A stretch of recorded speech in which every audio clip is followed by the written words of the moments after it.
أعوذ بالله من الشيطان الرجيم بسم الله الرحمن الرحيم سورة البقرہ آیت نمبر 43۔ وَأَقِيمُوا الصَّلَاةَ وَآتُوا الزَّكَاةَ وَارْكَعُوا مَعَ الرَّاكِعِينَ۔ ترجمہ: اور نماز قائم کرو اور زکوٰۃ ادا کرو اور رکوع کرنے والوں کے ساتھ رکوع کرو۔ تفسیر: نماز قائم کرو، زکوٰۃ دو۔ نماز اور زکوٰۃ ہر زمانے میں دین اسلام کے اہم ترین ارکان رہے ہیں۔ تمام انبیاء کی طرح انبیاء بنی اسرائیل نے بھی اس کی سخت تاکید کی تھی، مگر یہودی ان سے غافل ہو چکے تھے۔ نماز باجماعت کا نظام ان کے ہاں تقریباً بالکل درہم برہم ہو چکا تھا۔ قوم کی اکثریت انفرادی نماز کی بھی تاریک ہو چکی تھی، اور زکوٰۃ دینے کے بجائے یہ لوگ سود کھانے لگے تھے۔ آیت نمبر 44۔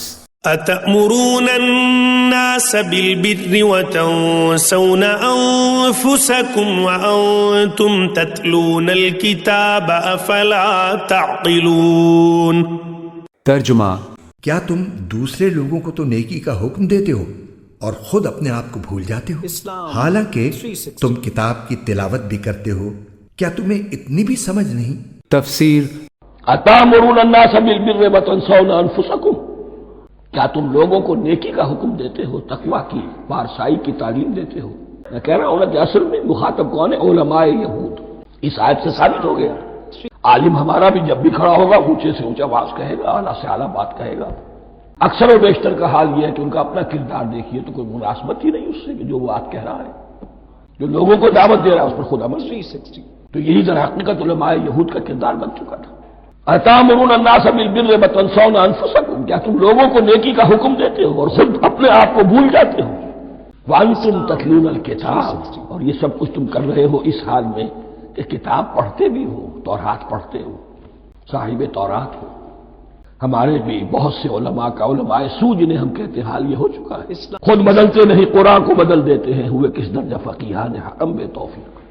جو صورتحال ہے صرف قرآن کا بطن بچا ہوا ہے، اس کے مفہوم میں، اس کی تفسیر میں، اس کے ترجمے میں تو تحریفیں موجود ہیں، بڑی بڑی تحریفیں موجود ہیں۔ متن بچا ہوا ہے، وہ اس لیے کہ اللہ تعالیٰ نے اس کی حفاظت کا ذمہ لیا ہے۔ آیت نمبر 45۔ وَاسْتَعِينُوا بِالصَّبْرِ وَالصَّلَاةِ وَإِنَّهَا لَكَبِيرَةٌ إِلَّا عَلَى الْخَاشِعِينَ۔ ترجمہ: اور صبر اور نماز سے مدد حاصل کرو۔ نماز بھاری ضرور معلوم ہوتی ہے مگر ان لوگوں کو نہیں جو خشوع یعنی دھیان اور عاجزی سے پڑھتے ہیں۔ تفسیر: صبر اور نماز سے مدد لو۔ یعنی اگر تمہیں نیکی کے راستے پر چلنے میں دشواری محسوس ہوتی ہے تو اس دشواری کا علاج صبر اور نماز ہے۔ ان دو چیزوں سے تمہیں وہ طاقت ملے گی جس سے یہ راہ آسان ہو جائے گی۔ صبر کے لغوی معنی روکنے اور باندھنے کے ہیں، اور اس سے مراد ارادے کی وہ مضبوطی، عزم کی وہ پختگی اور خواہشات نفس کا وہ انضباط ہے جس سے ایک شخص نفسانی ترغیبات اور بیرونی مشکلات کے مقابلے میں اپنے قلب و ضمیر کے پسند کیے ہوئے راستے پر لگاتار بڑھتا چلا جائے۔ ارشاد الہی کا مدعا یہ ہے کہ اس اخلاقی صفت کو اپنے اندر پرورش کرو اور اس کو باہر سے طاقت پہنچانے کے لیے نماز کی پابندی کرو۔ آیت نمبر 46۔ الذين يظنون أنهم ملاقو ربهم وأنهم إليه راجعون۔ ترجمہ: جو اس بات کا خیال رکھتے ہیں کہ وہ اپنے پروردگار سے ملنے والے ہیں اور ان کو اسی کی طرف لوٹ کر جانا ہے۔ تفسیر: یعنی جو شخص خدا کا فرما بردار نہ ہو اور آخرت کا عقیدہ نہ رکھتا ہو، اس کے لیے تو نماز کی پابندی ایک ایسی مصیبت ہے جسے وہ کبھی گوارا ہی نہیں کر سکتا، مگر جو برضا و رغبت خدا کے آگے سر اطاعت خم کر چکا ہو اور جسے یہ خیال ہو کہ کبھی مر کر اپنے خدا کے سامنے جانا بھی ہے، اس کے لیے نماز ادا کرنا نہیں بلکہ نماز کا چھوڑنا مشکل ہے۔ آیت نمبر 47۔ يا بني إسرائيل اذكروا نعمتي التي أنعمت عليكم وأني فضلتكم على العالمين۔ ترجمہ: اے بنی اسرائیل، میری وہ نعمت یاد کرو جو میں نے تم کو عطا کی تھی، اور یہ بات یاد کرو کہ میں نے تم کو سارے جہانوں پر فضیلت دی تھی۔ تفسیر یہ اس دور کی طرف اشارہ ہے جبکہ تمام دنیا کی قوموں میں ایک بنی اسرائیل کی قوم ہی ایسی تھی جس کے پاس اللہ کا دیا ہوا علم حق تھا اور جسے اقوام عالم کا امام و رہنما بنا دیا گیا تھا تاکہ وہ بندگی رب کے راستے پر سب قوموں کو بلائے اور چلائے۔ آیت نمبر 48۔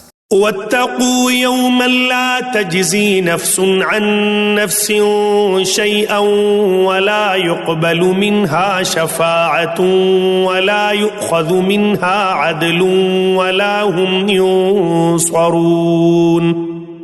ترجمہ اور اس دن سے ڈرو جس دن کوئی شخص بھی کسی کے کچھ کام نہ آئے گا، نہ کسی سے کوئی سفارش قبول کی جائے گی، نہ کسی سے کسی قسم کا فدیہ لیا جائے گا، اور نہ ان کو کوئی مدد پہنچے گی۔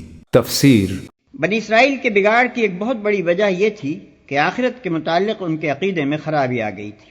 وہ اس قسم کے خیالات خام میں مبتلا ہو گئے تھے کہ ہم جلیل القدر انبیاء کی اولاد ہیں، بڑے بڑے اولیاء، صلحاء اور زہاد سے نسبت رکھتے ہیں، ہماری بخشش تو انہی بزرگوں کے صدقے میں ہو جائے گی، ان کا دامن گرفتہ ہو کر بھلا کوئی سزا کیسے پا سکتا ہے؟ انہی جھوٹے بھروسوں نے ان کو دین سے غافل اور گناہوں کے چکر میں مبتلا کر دیا تھا، اس لیے نعمت یاد دلانے کے ساتھ فوراً ہی ان کی ان غلط فہمیوں کو دور کیا گیا ہے۔ آیت نمبر 49۔ وَإِذْ نَجَّيْنَاكُمْ مِنْ آلِ فِرْعَوْنَ يَسُومُونَكُمْ سُوءَ الْعَذَابِ يُذَبِّحُونَ أَبْنَاءَكُمْ وَيَسْتَحْيُونَ نِسَاءَكُمْ وَفِي ذَلِكُمْ بَلَاءٌ